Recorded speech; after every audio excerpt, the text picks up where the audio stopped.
Hello, hello, hello, and welcome back to Rvrb. This is the third season, and this is our first episode for this third season. I am Melissa Jimenez, the General Manager of Music TT, and it is a pleasure for me to be back here with you all today. So, speaking of today, we are joined by Natalya Rahamatula on behalf of Jmmb Bank. And before we segue to Natalya, season's greetings to all of you out there. So, Natalya, welcome. Thank you. Thanks for having me. Of course, we're happy to have you. So, tell us a little bit about yourself and Jmmb. Okay, so my name is Natalya Rahamatula. I am the Resource Center Specialist at Jmmb Bank. Jmmb Group, because we're actually a group of companies, is an integrated financial group. We offer services in banking, investment, money transfer solutions, as well as consumer finance. So we have a nice little group of companies within Trinidad, and we're ready to serve all of the musicians and all of the creatives and everyone in the country.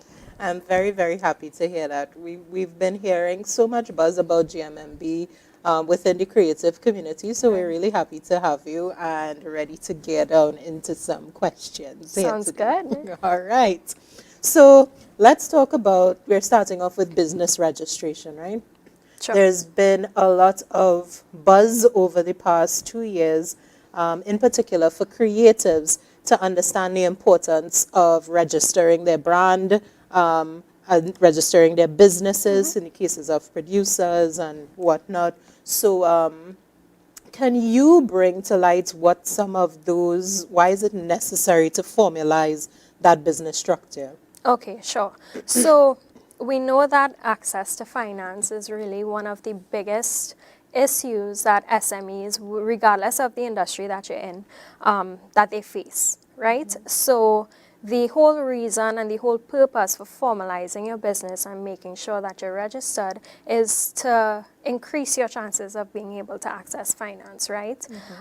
So when you formalize your business, that means registering yourself either as a sole trader or as a limited liability company. The choice is yours, but just be registered. And of course, once you're registered, then that would help you to open things like a business bank account, kind of help you to build that financial history. And then, should you need financing for any projects or, to supplement any shortages in your cash flow at any point during your career, you're able to come into the bank and access finances because you would have been keeping your records as a company, as a formalized business. Right. Yeah. That makes a lot of sense. Yeah. And that is something that they often just throw aside. Yeah. So as I said, we try really hard to get them to understand the importance of that, and that's just one aspect of it. Bringing to light another aspect where Music TT sits is that the government is moving towards a procurement system that requires people to be registered Right. in order to do business with the government, right? And Right. that also speaks to good governance on the whole, being able to account for where taxpayers' dollars are going to, right? Exactly. So what are some of the steps for creatives to formalize their brand or services as a business? Right. So first off, depending on where you sit in the space, you want to make the decision whether you should register as a sole trader or as a limited liability company, right? The difference between those two, the sole trader, you are the business, right? So there really isn't a separation between yourself and the business, which makes keeping your financial records even more important. If you register as a limited liability company, the company is completely separate from your personal entity. So should, God forbid, the business run into any financial difficulty, your personal assets are protected. So it really depends on how you operate and how you would like to register the business. But either way, I would say first step is to make sure that you have all of those documents completed and filed with the Ministry of Legal Affairs. Make sure that you're registered.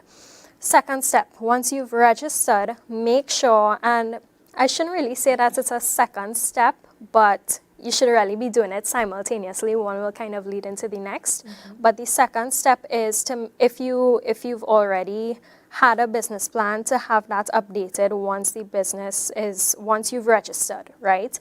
It's important to have a plan, not only for yourself to track your progress and, maybe if you have specific strategies or goals that you're trying to achieve, it's always good to put it down on paper so that you're able to track yourself, right? So have your business plan.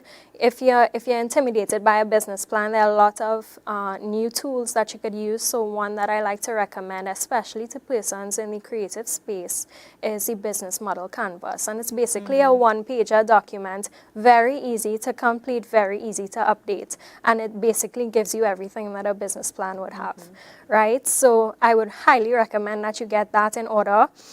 The second thing within that step is the cash flow projections. And I know it can be difficult based on where you sit in the industry to project cash flows for a period. But what I would say is try to be as realistic as possible, because you're going to need that in order to open the business bank account, right? Regardless if you're registered as a sole trader or limited liability, you want to open a business account to prevent any commingling of funds, right? So, and the cash flow projection is going to help you to open that business account, because it's going to give the financial institution an idea of what you're earning versus what you're spending. So that's the importance, so that they will understand how your business is operating, right? So I would say definitely put the business model canvas together, put the cash flow projections together, and then once you have those basics down, then you go into your financial institution and approach them to open the business account. Right. And you touched on commingling of funds there. Can you elaborate on that a little bit for the viewers so that they really understand? Because I know a lot of them do it. Right. But not in a bad way, just No. out of necessity. Yeah. So, yeah. Right. So commingling is basically the mixing of your personal funds with your business funds. So when I say mixing, I mean that maybe you use your personal funds for business purposes, or vice versa. You use your business funds for personal purposes, sorry. So when you have that separation, you have that business bank account, it's much easier to separate the funds. So you don't find yourself in that situation where you're using funds, personal funds for business purposes and vice versa, right? If you do that, I would strongly advise that you stop because they are, especially when you're entering the legal business world, that has tax implications for you, right? Implications in that if you are audited and they see that you've been using personal funds for business purposes, business funds for personal purposes, it's going to bring the credibility of your whole operation into question. So it's always best to keep the personal and the business separate. And that's the whole reason for the business bank account. So in other words, don't use the account that my parents opened for me when I was 10 years old and I'm still qualified for today. Yes. To put my business funds in. Yes, definitely. And even if you're not in the position to register the business, because there is a cost associated to registering your business, right? It's a little bit cheaper to register as a sole trader as opposed to a limited liability. But even if you're not at that stage, what you can do is you can open another personal account just so that you put your business proceeds in that separate account. So at least in terms of your financial record keeping, anybody could look at your bank statement and clearly see this is your proceeds that would have come from your operation, as opposed to your personal day-to-day expenses. Right, Yeah. right. Okay. So moving on to another big area in light of our 2 years of COVID so far, e-commerce platforms. Right. So let's talk a little bit about that and what exactly, to start it off, do we mean when we refer to e-commerce platforms? Right. So an e-commerce platform is basically a way for you to transact your business online. So when I say transact business, I mean make payments or receive payments online.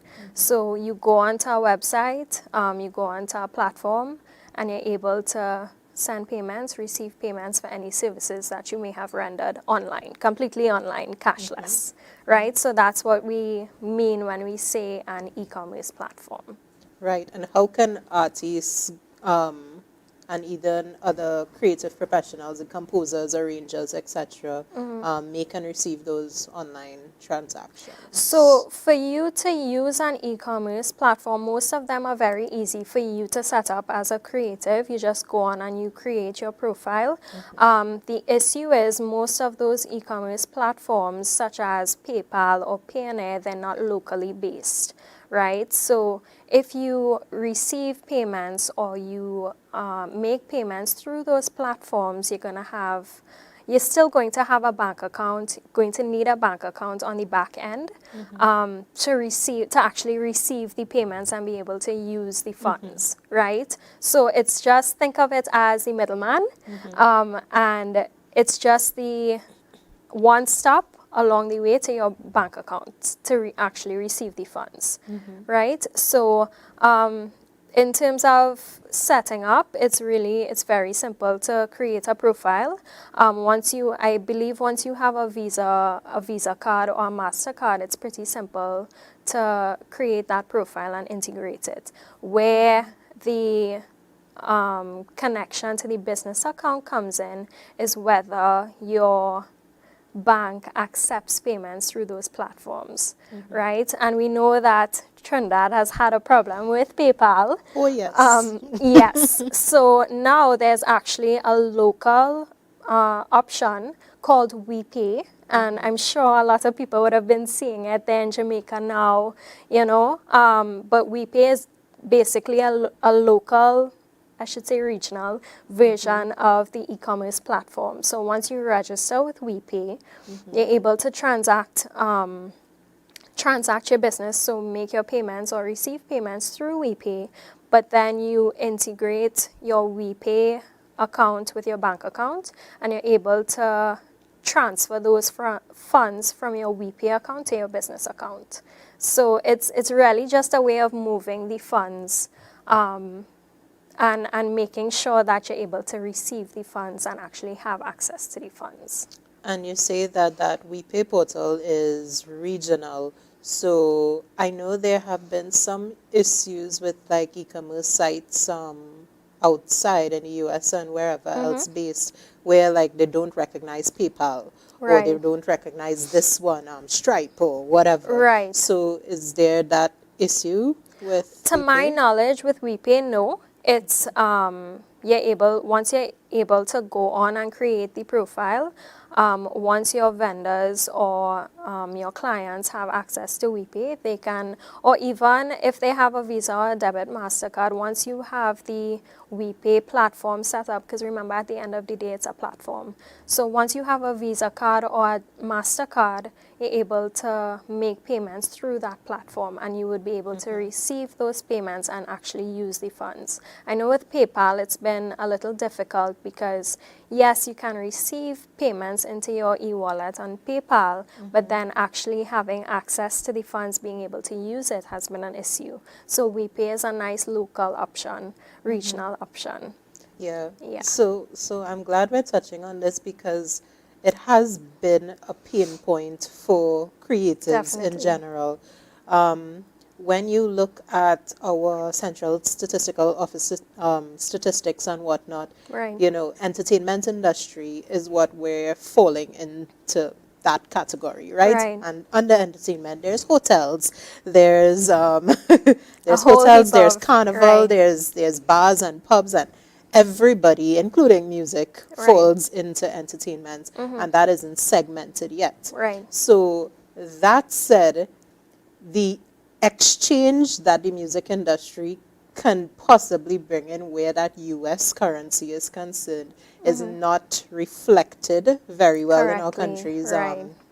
GDP, Right. the way it is represented. So it would be, you know, this is a push and a move in a different direction, in a good Right. direction for us to Right. be able to now say, okay, we can use these different channels, of course, after they've been registered as their Definitely. business entities, Right. and they use these proper channels when bringing in that foreign currency so that we can actually have those documented in some way, some form when they're paying their taxes, etc., to be able to say, okay, this accounts for whatever the music industry would have brought in some Right. terms of revenue generation, right? Right. So all of that helps And us. even and Yeah. even we pay. I mean, yes, earning foreign exchange is very important, but even if you were to utilize we pay for the region, the currency doesn't really present an issue because once it hits your account and you would like to transfer it to your business account with your local institution, it could convert to TT dollars. Right. Yeah, so there you don't have to worry about that conversion aspect and buying currency, selling currency. The platform kind of does it for you. Although we know they would love if they can have US currency to No, yeah, access. yeah. Okay. But I mean, beyond the e-commerce platforms, there are still your financial institutions do allow for wire transfers. They do allow for bank transfers to be made. So even if you would like to receive U.S. payments, I mean wire transfer, depending on how your business operates, wire transfer is also an option. I mean, there Right. are fees related to, depending on the institution that you're with, there are fees for receiving or sending wire transfers, but I mean, that is also an option Right. for creatives in the industry. And does Jmmb specifically offer that option to withdraw, like on the PayPal account and stuff as well, or is that partnership with WePay that you'll have going on? Right. Or So we don't have a formal partnership with WePay. It's okay, just that WePay is a platform that could be used with any financial institution, right? right, So you're able to create your account with WePay, and then depending on who you bank with, you're able to connect that account to your WePay platform. So it's not that we have a formal partnership okay, with them, but we find that a lot of our clients in the creative industry do use WePay, and it can be integrated with your account so that you're able to transfer funds to actually use it and have access to it, right, right? In terms of receiving payments, so yes, you can receive payments through PayPal. However, because we don't, so we recently had a revision and we don't currently offer the Visa debit cards through our business accounts, right? So it kind of limits the business owners in that way, which is why WePay is such a good option, right? If you're in the position where you haven't yet registered, but you do have a separate account, a personal account, and you do have access to the Visa debit card, definitely you can receive payments through right, PayPal and it will hit your account in TT dollars and you okay, have access to it and you have no issues. But with regard to the business accounts, because we don't offer the cards as yet to the business accounts, that could present a challenge, which is why we usually recommend WePay. right. Yes. Okay, sounds good. Yeah. So tell me more about JMMB's services for creatives. So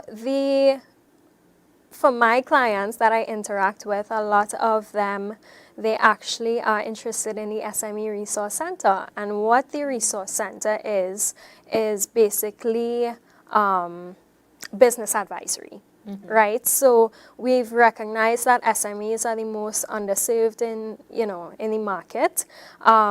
They have the most earning potential, they contribute the most to GDP, and we really saw that there was this gap that needed to be filled. So that's where the Resource Center comes in.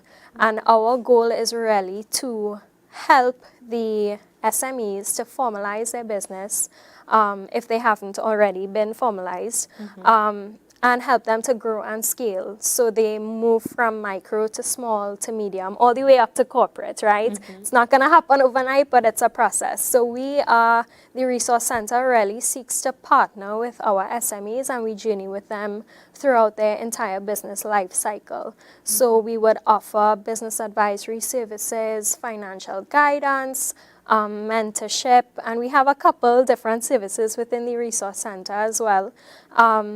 And basically, it's just to help you grow your business and scale, Right. Are there any other products and services that creatives could benefit from? So definitely. So we have, within the Resource Center, we do offer bi-weekly workshops. Once you're a business client of the bank, you automatically have access to the SME Resource Center. So we do have bi-weekly webinars where we touch on various areas of business advisory. So we would cover topics on like cash flows, financials. We had a session on preparing for retirement as a business owner, so we have those workshops to really educate the business owners and help them understand how they could manage their finances better, right? And what changes they can make internally to help them grow. So we do that. We have a network of partners let me just backtrack. So we realize that we're a financial institution. We don't have the capacity to do it all. So what we've done is we've partnered with different players in the SME ecosystem, key players who we consider to really be helpful to the SMEs in the sector, in the space. And our clients, if they come into us and we recognize they have a certain need, we're able to refer you directly to those partners to access their services at discounted rates. So we have accountants on board, tax advisors on board. We have a legal panel, insurance providers.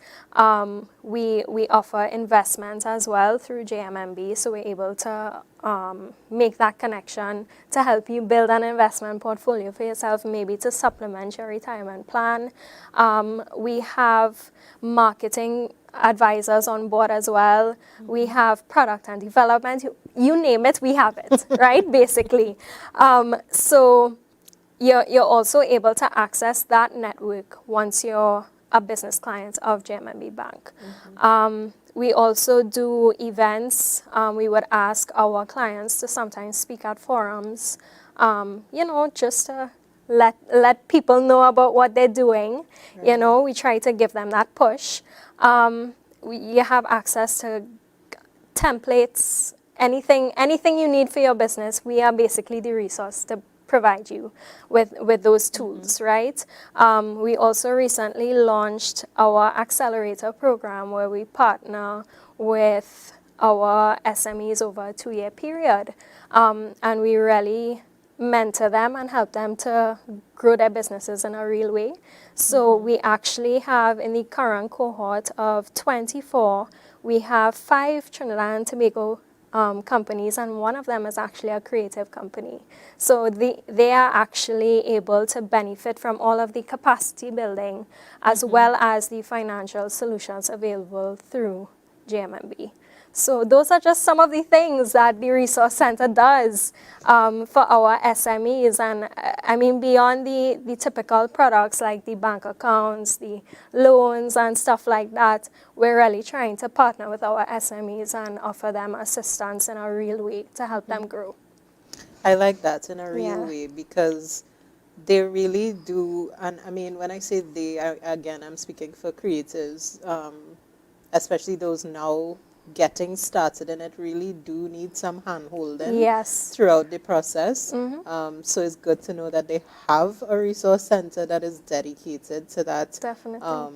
And actually doing that, especially with the Accelerator program. That's really good. Yeah. So, So even if you need assistance to create the cash flows to open your business account, I mean, I've sat with a lot of creatives.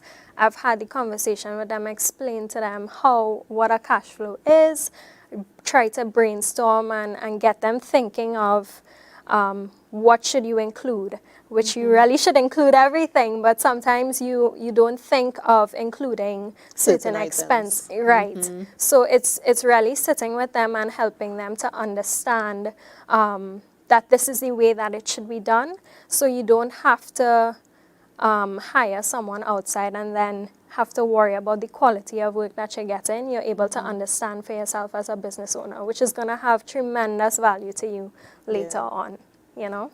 Yeah, that's really good, because Yeah. I know a lot of persons that they just go to legal affairs and they register and they get their certificate and that's it. Yeah.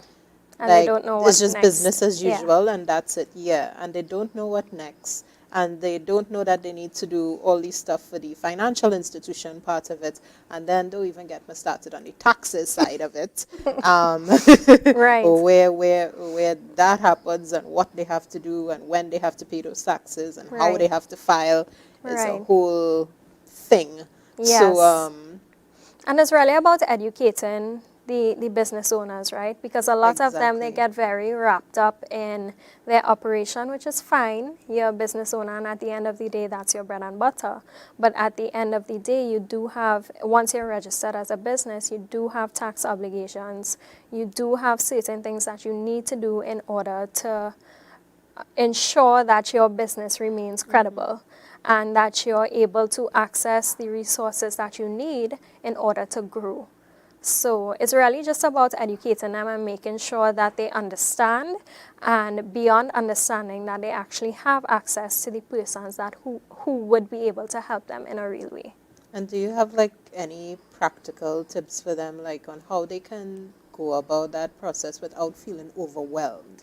Because I know it's a bunch of new information that'll just be coming at them, and then when they see all these papers and forms, it's like, oh Jesus. Right, yeah. So So- it's always, especially where finances are concerned, I would say make sure that you partner with an institution that really that you know will take the time to sit with you and make sure that you understand, and not just fill everything out for you and then say, here, sign. Right? Even when I sit with my clients and I'm helping them complete the forms for the account openings, I like to ensure that they understand, what is partial discretion, what does risk appetite mean. These are not things that the average person may know. So it's important to partner with an institution who will take the time to explain these things to you, educate you, so that you're able to make good choices going forward. Okay, so I understand you brought along a video for your resource center for us. Yes, I did. So we're going to take a look at that video now. Jmmb SME Resource Center, a partnership that goes above and beyond. Because you need more than just a bank, we are committed to offering support and guidance to small and medium-sized businesses, or SMEs, every step of the way. The Jmmb SME Resource Center ensures that you are prepared to access JmmB's banking, investment, and insurance brokerage services, along with our business planning expertise. The center provides customized advice to take your business to the next level. The Jmmb SME Resource Center will help you to identify financial opportunities, develop a professional business plan, structure financial statements, and solve business challenges with the help of our network of business partners. Are you ready to grow your SME with Jmmb? Speak to one of our Jmmb SME representatives to find out how we can partner with you. Follow us on LinkedIn, Facebook, Twitter, and Instagram at JMMB Group, or visit our website at jm.jmmb.com.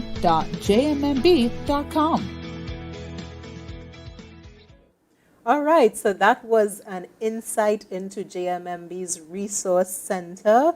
Natalya, thank you very much for providing us with that video. My pleasure. Are there any portals that you want to point people to at this point? Sure. So if you're interested in the Resource Center, learning more about how JMMB can assist you, you can feel free to send us an email at smeresourcecenter@jmmb.com.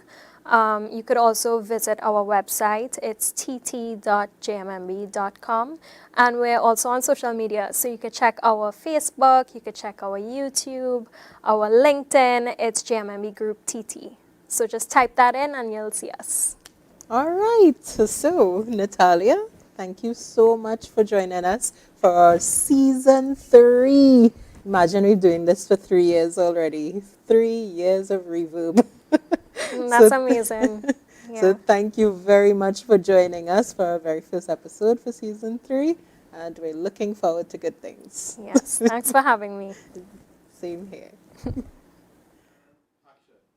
All right, so we hope you enjoyed that very informative session. And up next, don't leave yet, we have our live Q&A. So be sure to participate, type your questions and your comments in the chat, and let's fire it up.